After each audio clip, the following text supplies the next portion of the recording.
गोविंद हरे मुरारे, हे नाथ नारायण वासुदेव।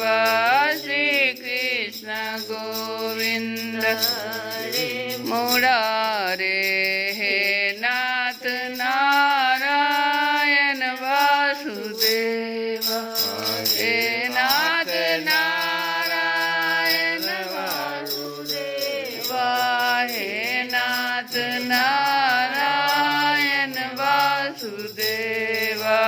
श्री नाथ नारायण वासुदेव, हे नाथ नारायण वासुदेव। श्री कृष्ण गोविंद हरे मुरारे, हे नाथ नारायण वासुदेव। हरे राम राम राम हरे हरे, हरे कृष्ण कृष्ण कृष्ण हरे हरे, हरे राम राम राम हरे हरे, हरे कृष्ण कृष्ण कृष्ण हरे हरे, हरे राम राम हरे हरे, हरे कृष्ण कृष्ण कृष्ण हरे हरे। जय श्री कृष्ण। कल की कथा में हम लोग सुने कि भगवान ने नंद बाबा और यशोदा माता को बड़े सत्कार के साथ विदा किया और नंद बाबा ने प्रेम से अधीर होकर दोनों भाइयों को गले लगा लिया। फिर नेत्रों में आंसू भरकर गोपों के साथ ब्रज के लिए प्रस्थान किया। हे राजन, इसके बाद वसुदेव जी ने अपने पुरोहित गर्गाचार्य तथा दूसरे ब्राह्मणों से दोनों पुत्रों का विधि पूर्वक द्विजाति समुचित यज्ञोपवीत संस्कार करवाया। उन्होंने विविध प्रकार के वस्त्र और आभूषणों से ब्राह्मणों का सत्कार करके उन्हें बहुत सी दक्षिणा तथा बछड़ों वाली गौवें दी। सभी गौएं गले में सोने की माला पहने हुए थी तथा और भी बहुत से आभूषणों एवं रेशमी वस्त्रों की मालाओं से विभूषित थी। महामती वसुदेव जी ने भगवान श्री कृष्ण और बलराम जी के जन्म नक्षत्र में जितनी गौएं मन ही मन संकल्प करके दी थी, उन्हें पहले कंस ने अन्याय से छीन लिया था। अब उनका स्मरण करके उन्होंने ब्राह्मणों को वे फिर से दी। इस प्रकार यदुवंश के आचार्य गर्ग जी से संस्कार कराकर बलराम जी और भगवान श्री कृष्ण द्विज तत्व को प्राप्त हुए।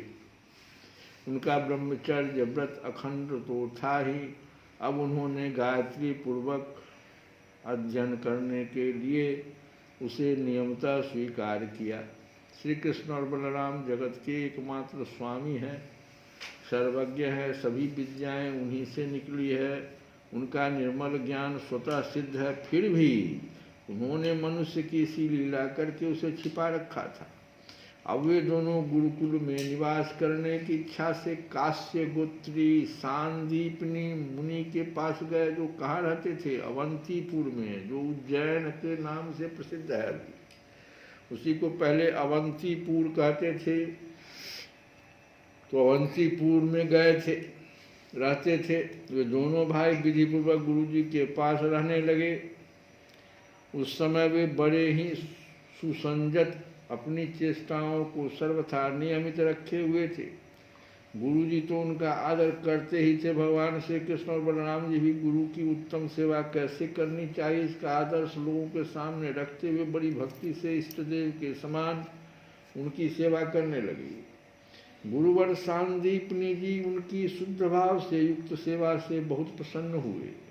उन्होंने दोनों भाइयों को 6 अंग और उपनिषदों के सहित संपूर्ण वेदों की शिक्षा दी। इनके सिवा मंत्र और देवताओं के ज्ञान के साथ धनुर्वेद, मनुस्मृति आदि धर्मशास्त्र, मीमांसा आदि वेदों के तात्पर्य बतलाने वाले शास्त्र, तर्क विद्या जिसको न्याय शास्त्र भी कहते हैं, ये पहले तर्क विद्या कहलाता था, आदि की भी शिक्षा दी।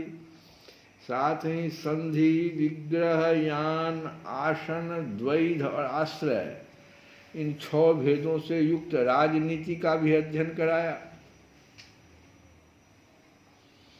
परीक्षित भगवान श्री कृष्ण और बलराम सारी विद्याओं के प्रवर्तक है। इस समय केवल श्रेष्ठ मनुष्य का सा व्यवहार करते हुए ही वे अध्ययन कर रहे थे। उन्होंने गुरु जी के केवल एक बार कहने मात्र से सारी विद्याएं सीख ली। केवल 64 दिन रात में ही संयमी शिरोमणि दोनों भाइयों ने 64 कलाओं का ज्ञान प्राप्त कर लिया। 64 कला क्या क्या है? गान विद्या, इसलिए बार बार हम कहते हैं कि तुम लोग एक विद्या में ध्यान दिए हुए हो। जीवन 64 कलाएं से चलती है। तो पहली कला है गान विद्या, दूसरा है वाद्य, भांति भांति के बाजे बजाना, और ये दोनों अगर हो गए तो तीसरा है नृत्य, और 3 हो गए तो चौथा है नाट्य, फिर 5वां चित्रकारी, 6ठा बेल बूटे बनाना, 7वां चावल और पुष्पादि से पूजा के उपहार की रचना करना, 8वां फूलों की सेज बनाना, 9वां दांत, वस्त्र और अंगों को रंगना, 10वां मणियों की फर्श बनाना, 11वां सैया रचना, 12वां जल को बांध देना, 13वां विचित्र सिद्धियां दिखलाना, और 14वां हार माला आदि बनाना, 15 कान और चोटी के फूलों के गहने बनाना, 16 कपड़े और गहने बनाना, 17वीं कला हुई कि फूलों के आभूषणों से श्रृंगार करना, 18वीं कला कानों के पत्तों की रचना करना, 19 सुगंध वस्तुएं, इत्र, तैल आदि बनाना, अपने से इत्र तेल बना लेना, सुगंधित वस्तु। 20वां इंद्रजाल, इंद्रजाल कहते हैं जादूगरी का। 21वां चाहे जैसा वेश धारण कर लेना। 22वां हाथी की फुर्ती के काम। 23 तरह तरह की खाने की वस्तुएं बनाना। 24 तरह तरह के पीने के पदार्थ बनाना। 25वां सुई का काम। 26वां कठपुतली बनाना, नचाना। 27वां पहेली। 28वां प्रतिमा आदि बनाना। 29 कूटनीति।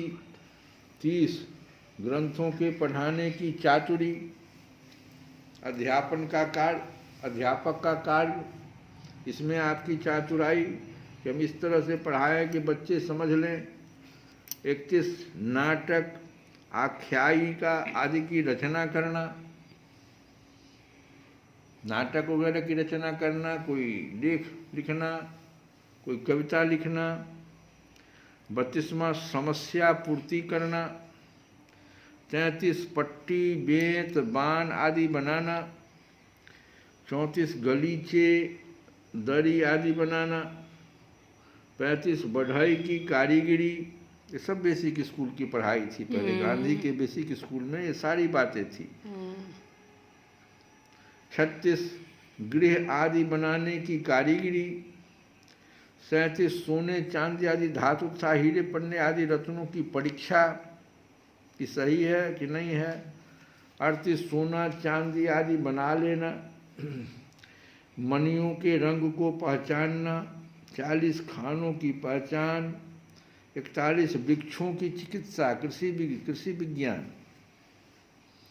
वृक्षों की चिकित्सा, 42 भेड़ा, मुर्गा, बटेर आदि को लड़ाने की रीति, 43 तोता, मैना आदि की बोलियां बोलना, 44 उच्चाटन की विधि, 45 केसों की सफाई का कौशल, 46 मुट्ठी की चीज या मन की बात बता देना। मेरे हाथ में क्या है? मुट्ठी की चीज या मन की बात। 47वां मलेच्छ काव्यों का समझ लेना। 48 विभिन्न देशों की भाषा का ज्ञान, कई भाषाओं की जानकारी। 49 शकुन अपशकुन जानना, प्रश्नों के उत्तर में शुभाशुभ बतलाना। ये देखो, ये आ गया ज्योतिष विद्या। 50 नाना प्रकार के मातृका यंत्र बनाना। 51 रत्नों को नाना प्रकार के आकारों में काटना। 52 सांकेतिक भाषा बनाना। 53 मन में कटकर चना करना, कटकर चना, मन में कटकर चना करना। 54 नई नई बातें निकालना। मन गरम। 55 छल से काम निकालना। 56 समस्त कोशों का ज्ञान।